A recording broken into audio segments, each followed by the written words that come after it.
Hello friends, good morning. Welcome back to my channel. तो आज मैं आ गई हूँ फिर से अपनी जर्नी आप लोगों के साथ शेयर करने के लिए। तो आप लोगों को पता होगा कि मैंने 90 डेज़ का स्टडी चैलेंज लिया हुआ है। तो इस चैलेंज का आज मेरा 23वां दिन है। तो मैं सुबह 3:30 बजे उठ गई थी, जैसा कि मैं अभी रेगुलर रोज़ का रूटीन है मेरा सुबह उठने का। तो मैं रोज़ 3:30 बजे उठ गई थी, फ्रेश वगैरह होकर फिर मैं 4 बजे पढ़ने के लिए आ जाती हूँ अपने स्टडी टेबल पे। तो आकर सबसे पहले मैंने आज का पूरा टू डू लिस्ट बनाया कि आज मुझे क्या क्या पढ़ना है, कौन कौन से सब्जेक्ट को पढ़ना है। और लिस्ट बना करके फिर मैंने अपनी पढ़ाई स्टार्ट की करंट अफेयर के साथ। तो करंट अफेयर में मैंने आज टॉपिक पढ़ा है प्रमुख पोर्टल और ऐप, जो भारत सरकार और किसी राज्य के द्वारा कोई पोर्टल लॉन्च किया जाता है या कोई ऐप किसी सुविधा के लिए, तो उस पोर्टल के बारे में आज मैंने उस टॉपिक को पूरा पढ़ा है। और पढ़ने के बाद मैंने उसे कॉपी में भी लिख लिया है। जो मेरा ये आदत है लिखने का कि मैं कोई भी टॉपिक पढ़ती हूँ तो उसे एक बार ज़रूर लिख लेती हूँ। तो करंट अफेयर को कंप्लीट करने के बाद फिर मैंने बायोलॉजी पढ़ना शुरू किया था। और बायोलॉजी में मैंने आज सर्कुलेटरी सिस्टम को पूरा किया है।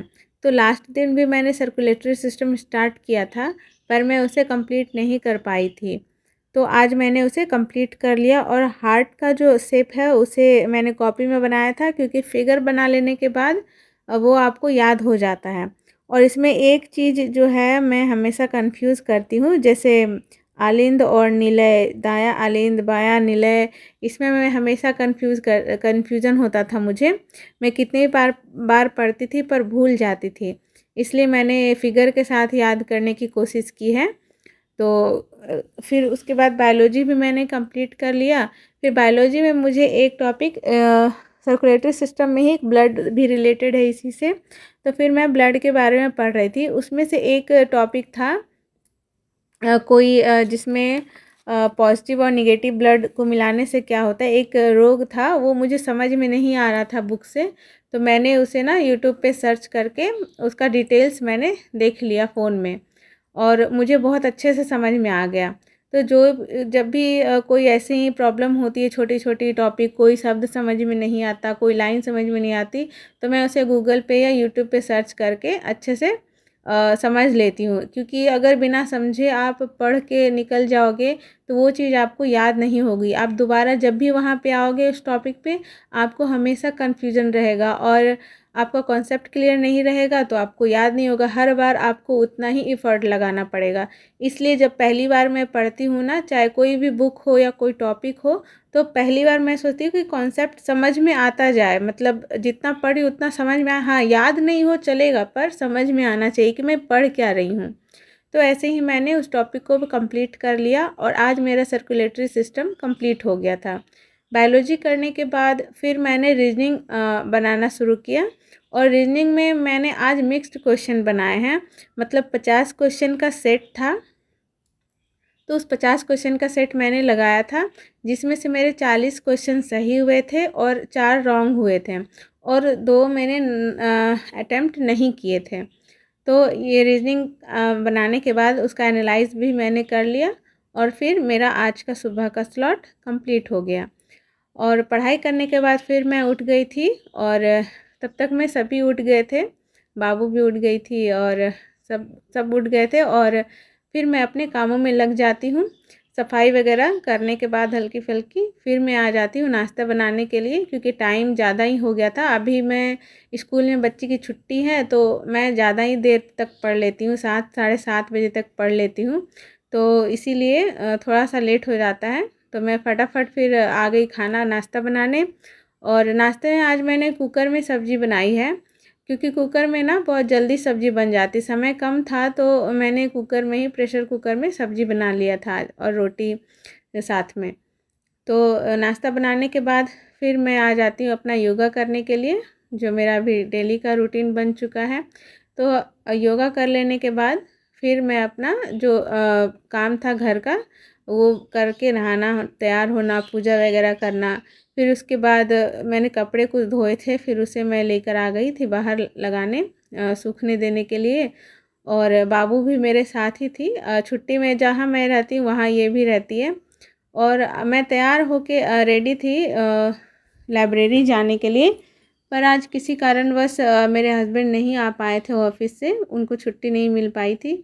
तो फिर मैं शाम के टाइम में बाहर में चेयर लगाकर पढ़ने लगी, क्योंकि बाबू बाहर गेट के पास खेल रही थी, तो उसे भी देखना होता है क्योंकि और सड़क पे अकेले नहीं छोड़ सकते उसे।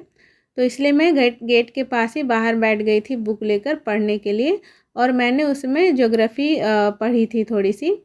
और ज्योग्राफ़ी पढ़ने के बाद फिर शाम हो गया था, तो फिर मैं शाम में आ गई और फिर मैंने बिस्तर वगैरह लगा लिए, क्योंकि रात को काम में बिजी रहती हूँ तो समय नहीं मिल पाता है, तो मैं शाम में ही फटाफट लगा लेती हूँ, ताकि रात को सबको सोने में तकलीफ़ ना हो, आराम से सभी सो जाएं। और फिर बिस्तर लगाने के बाद फिर शाम का चाय वगैरह बनाने के बाद फिर मैं आ जाती हूँ पढ़ाई करने के लिए, क्योंकि सुबह का जो स्लॉट कंप्लीट हुआ था, फिर मैं दोपहर में थोड़ा वक्त मिला था तो मैं पढ़ पाई थी ज्योग्राफ़ी। फिर सारे काम करने के बाद फिर मैं आ जाती हूँ मैथ्स बनाने के लिए। और मैथ्स में मैं अभी बोट एंड स्ट्रीम के क्वेश्चंस बना रही हूँ, जिसका टाइप 2 बना रही हूँ किरण पब्लिकेशन के बुक से। तो काफ़ी देर मैथ्स बनाने के बाद फिर मैं रात का खाना बनाने के लिए आ जाती हूँ किचन में, और फटाफट मैं खाना बनाकर और फिर बाबू को खिला देती हूँ, क्योंकि उसे नींद आ रही होती है, तो उसे मैं खिला के सुला देती हूँ। तभी मुझे फिर रात को पढ़ने का टाइम मिलता है। अगर वो जगी हुई रहेगी तो वो मुझे पढ़ने नहीं देती है रात में, तो इसीलिए मैं उसे फटाफट खाना खिला रही हूँ। और उसे पराठा खाना था सॉस के साथ, तो आज मैंने उसे वही खिलाया है। खाना खिलाने के बाद फिर मैंने उसे सुला दिया, और उसके बाद मैं भी खाना खाकर रेडी हो गई थी, और किचन के काम वगैरह निपटा कर फिर से मैं पढ़ने के लिए आ जाती हूँ। और इन समय मुझे लगभग 11:45 का टाइम हो गया था, तो मैंने सोचा कि मैं 1 घंटा और कम से कम पढ़ सकती हूँ। तो इसीलिए मैं अभी फिर से पढ़ने बैठ गई, और मैं अभी ज्योग्राफ़ी को ही कंप्लीट करूँगी जो मैंने शाम में शुरू किया था। तो अभी ज्योग्राफ़ी में मैं पठार पढ़ रही थी चैप्टर, तो उसको कंप्लीट करते करते मुझे भी नींद आने लगी थी। तो उसके बाद मैं सोने चली गई थी, और उसका टाइम भी मैं आपको दिखा दूँगी, क्योंकि बहुत से लोगों का क्वेश्चन रहता है कि आप कितने बजे सोते हो जो सुबह जल्दी उठ जाते हो, इसीलिए मैंने आज टाइम भी दिखा दिया है सोने का। तो आज का दिन मेरा आज का चैलेंज भी कंप्लीट हो गया है। तो कल हम लोग फिर से मिलते हैं एक नए दिन में, नए चैलेंज के साथ, नई ऊर्जा के साथ, अपने सपनों को पूरा करने के लिए। तो मेरी इस जर्नी में मेरा साथ देने के लिए आप सबका बहुत बहुत धन्यवाद। Bye, good night.